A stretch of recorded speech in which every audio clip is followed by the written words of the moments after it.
बहुत बहुत स्वागत है आपका YouTube चैनल 360 डिग्री जेस में। और मैं अमित कुमार आज एक नए खबर को लेकर आपके साथ आया हूँ। आज के हम वीडियो में चर्चा करेंगे बिहार में होने वाले शिक्षकों की नई भर्ती के बारे में, बिल्कुल नई भर्ती के बारे में, अर्थात बिहार शिक्षक नियोजन 2022-23 के बारे में। ये चर्चा में होने का कारण भी है क्योंकि शिक्षक भर्ती का इसमें नया फार्मूला लागू किया जा रहा है। पुराने फार्मूले को बदल दिए जाने की बात हो रही है। खैर, इस पर अभी कैबिनेट का मुहर लगना बाकी है, लेकिन चर्चा यही है। इसमें पहले शैक्षणिक और टीईटी, एसटीटी सबका बराबर वेटेज आता था, लेकिन इस बार शैक्षणिक अंक का आपको 40% वेटेज ही मिलेगा, जबकि टीईटी, एसटीटी यानी आप पात्रता परीक्षा जो देते हैं उसका आपको 60% वेटेज मिलने वाला है। खैर, घबराने की कोई बात नहीं है। किसी भी अंक पर कोई भी वेटेज मिले उससे कोई फर्क नहीं पड़ता। बस आपको अपना मेधांक निकालने आना चाहिए, आपको मेधांक निकालने का फॉर्मूला पता होना चाहिए। तो आज के वीडियो में मैं सारी जानकारी भी आपको बताने वाला हूं और साथ साथ आप अपना मेधा अंक कैसे निकालेंगे इसका आसान तरीका भी इसमें आपको पता चल जाएगा। तो वीडियो की शुरुआत करते हैं। सबसे पहले मैं आपको बता दूं कि बिहार में जो है वर्तमान परिस्थिति में 4 स्तर के 4 लेवल के शिक्षकों की बहाली बिहार सरकार द्वारा की जाती है। जैसे अगर पहले स्तर की बात करें तो कक्षा 1 से लेकर 5 तक के शिक्षक की बहाली है, जिसको हम लोग प्राइमरी स्कूल के टीचर या प्राथमिक विद्यालय के शिक्षक भी कहते हैं। फिर द्वितीय में बात करें तो कक्षा 6 से 8 तक के शिक्षक यानी मिडिल स्कूल के टीचर की बहाली होती है। फिर 9 और 10 के शिक्षकों की बहाली होती है, यानी हाई स्कूल के टीचर की बहाली होती है। और चौथा जो है वो 11 और 12 यानी 11वीं और 12वीं के शिक्षक यानी इंटर स्कूल, यानी 4 तरह के शिक्षक के ग्रुप बनाए गए जिसके स्तर पर सरकार द्वारा बहाली होती है। 1 से 5, 6 से 8 ग्रुप, 9-10 ग्रुप और 11-12 ग्रुप। तो अब बात करते हैं ये चारों ग्रुप के बारे में एक एक करके। तो सबसे पहले बात करते हैं पहले ग्रुप यानी कक्षा 1 से 5 तक के बारे में कि इनके लिए किन किन चीज़ों के नंबरों को ऐड किया जाएगा, कैसे इनके नंबर को ऐड करके मेधा अंक बनाया जाएगा। तो सबसे पहले कक्षा 1 से 5 यानी आप प्राइमरी स्कूल और प्राथमिक विद्यालय के शिक्षक बनना चाहते हैं।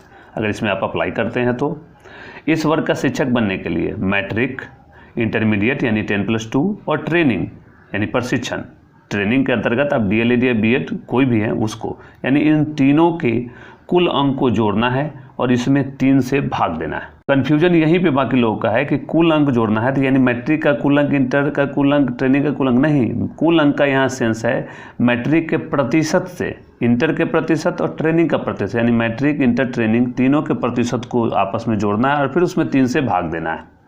और भागफल जो भी प्राप्त होगा उसका फिर 40% निकालना है। और फिर बिहार टीटी, बीटेट या सीटेट सेंट्रल टीटी में जितना भी प्राप्त अंक है उसका 60% निकालना है।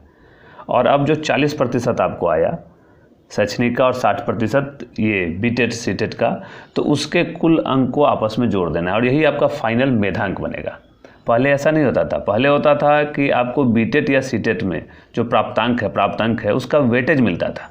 जैसे 150 नंबर का बीटेट या सीटेट का एग्ज़ाम होता है तो उसका 55 से अगर 70% तक नंबर आपको आया तो आपके मेधा अंक में, नॉर्मल में नहीं, मेधा अंक में 2 अंक जोड़ दिया जाता था आपके मेरिट नंबर में।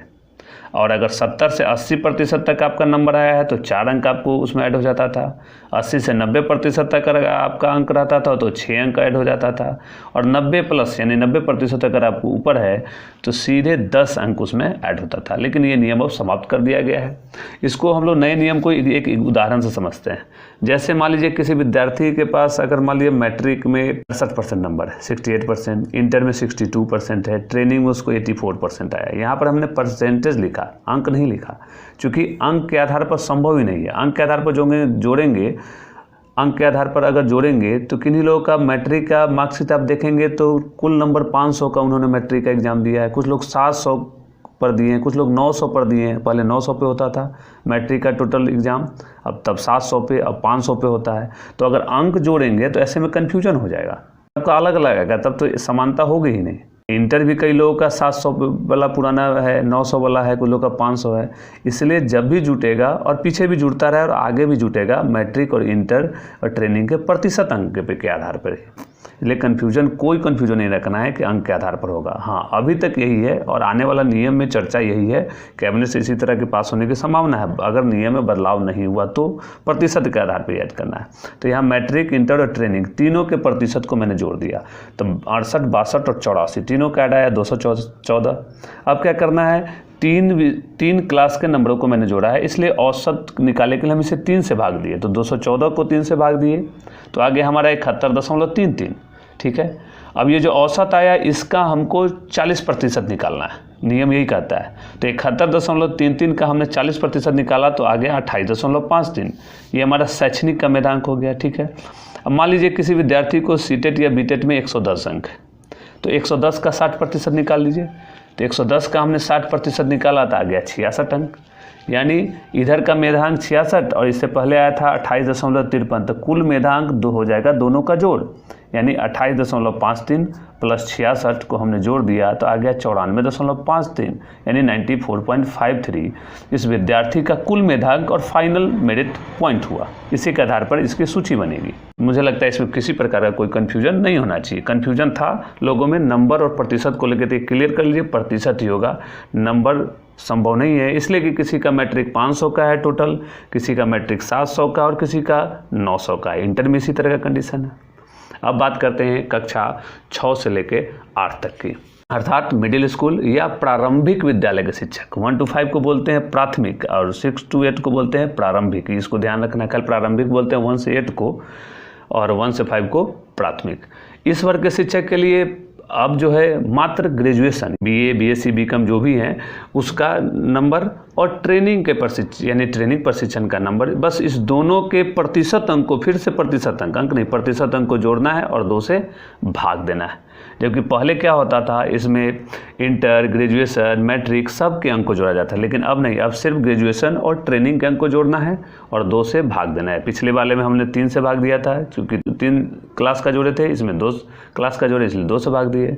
फिर वही करना है, भागफल का 40% आपको निकाल देना है और फिर बीटेट या सीटेट का जो कुल अंक है उसका 60% निकालना है, पिछले वाले की तरह ही। और पहले भी जानते ही आपके, पहले बीटेट सीटेट के प्राप्त अंक का वेटेज मिलता था, अब है कि नहीं कुल अंक का 60% निकालना है। जैसे पहले होता था पहले वाले में कि जितना आपको नंबर आया उसके आधार पर वेटेज मिलता था। अगर आपको बीटेट या सीटेट में 55 से 70% है तो आपके मेरिट अंक में 2 जोड़ दिया जाता था। 70 से 80% के बीच आपका नंबर आता था तो मेरिट अंक में 4 जोड़ दिया जाता था। 80 से 90 में 6 अंक और 90 प्लस है, यानी 90% से ऊपर आपका अगर नंबर है बीटेट या सीटेट में तो 10 अंक आपके मेरिट नंबर में जोड़ दिया जाता था। और अब शैक्षणिक का जो आपने 40% निकाला और पात्रता का यानी टीईटी का जो 60%, उस दोनों के जो प्राप्त अंक आया उस दोनों को आपस में जोड़ देना है। यही आपका फाइनल मेधांक यानी फाइनल मेरिट पॉइंट बनेगा और इसी के आधार पर आपका सूची में नाम आएगा। अब कक्षा 9 और 10 की बात करते हैं, अर्थात हाई स्कूल के टीचर की यानी माध्यमिक स्कूल के टीचर की। तो इस वर्ग के शिक्षक के लिए सारी प्रक्रिया जो मेधा सूची बनेगा, मेरिट लिस्ट बनेगा, वो पूरा प्रोसेस 6 to 8 की तरह ही मिलता जुलता है। क्योंकि 6 to 8 में भी हमने देखा है ग्रेजुएशन, ट्रेनिंग का नंबर जोड़ के 2 से भाग देना है, तो इसमें भी उसी तरह दोनों का नंबर जोड़ के प्रतिशत नंबर को भाग देना है। फिर एसटीईटी का हमने 60% निकाला तो वो भी 60% निकालना है और फिर 40% और 60% को जोड़ के फाइनल मेधांक जिस तरह बनाए थे उस तरह उसमें बनाना है। बस इसमें अंतर क्या होगा, 6 to 8 की तरह इसमें टीईटी का नंबर यानी बीटेट और सीटेट का नंबर नहीं जुटेगा, बल्कि उसकी जगह यहाँ पर एसटीईटी का अंक को शामिल करना, बस इतना ही का अंतर है। क्योंकि 8 तक आपको बीटेट और सीटेट के आधार का नंबर जुड़ता है और 9, 10 या 11, 12 के लिए आपको एसटीईटी पास करना जरूरी होता है। अब बात करते हैं क्लास 11 और 12 कक्षा 11 और 12 के लिए, अर्थात इंटर स्कूल के टीचर यानी इसको बोले तो उच्च माध्यमिक स्कूल के शिक्षक की बात। इस वर्ग के शिक्षक के लिए जो है पीजी, पोस्ट ग्रेजुएशन और ट्रेनिंग, इस दोनों के नंबर का महत्व है। इस दोनों के प्रतिशत अंक को फिर से जोड़ेंगे और 2 से भाग दे देंगे, जैसे पिछले कई प्रोसेस में हमने किया। और अब भागफल जो आएगा फिर उसका वही प्रोसेस करना है, उसका 40% फिर आपको निकालना है और इसको निकाल के ये फर्स्ट स्टेप हो गया। फिर आपको एसटीईटी जो आपने पास किया उस एसटीईटी के कुल अंक का 60% आपको निकालना है और पहले का 40% निकाला हुआ और 60% दोनों निकाले हुए नंबर के को आपस में जोड़ देना है और ये आपका फाइनल मेरिट पॉइंट बन जाएगा। मेरिट लिस्ट इसी के आधार पर आपका तैयार होगा। इसमें भी वही है कि पहले जो है कि पोस्ट ग्रेजुएशन के साथ साथ ग्रेजुएशन का भी नंबर 11, 12 में जोड़ा जाता था, लेकिन इस बार ये ग्रेजुएशन का नंबर इसमें ऐड नहीं करना, ये अंतर है। जबकि पहले एसटीईटी में सिर्फ प्राप्त अंक का वेटेज मिलता था, जैसे 70% अगर आपका नंबर है तो 2 नंबर मिल गया आपको, मेरिट लिस्ट में आपका जुट गया। 80% है 70 से 80 तो 4, 80 से 90 है तो 6 और 90 से ऊपर है तो 10। इस तरह मेरिट लिस्ट बनाना बहुत टफ नहीं है। इस आधार पर आप अपना नंबर भी निकाल के और उस प्रतिशत नंबर के आधार पे आप अपना मेरिट लिस्ट बना सकते हैं और आंक सकते हैं कि आप किस पोजीशन में फिट बैठते हैं। तो तत्काल यही जानकारी है। हाँ, लेकिन ये जो वीडियो है ये अभी कैबिनेट से इस पर मुहर नहीं लगा है। कैबिनेट से मुहर लगने के बाद एक फाइनल लिस्ट तैयार हो जाएगा। अनुमान है कि इसी आधार पर तैयार होना चाहिए। फिर आपसे मिलते हैं नए अपडेट के साथ नए वीडियो में। तब तक के लिए बहुत बहुत धन्यवाद।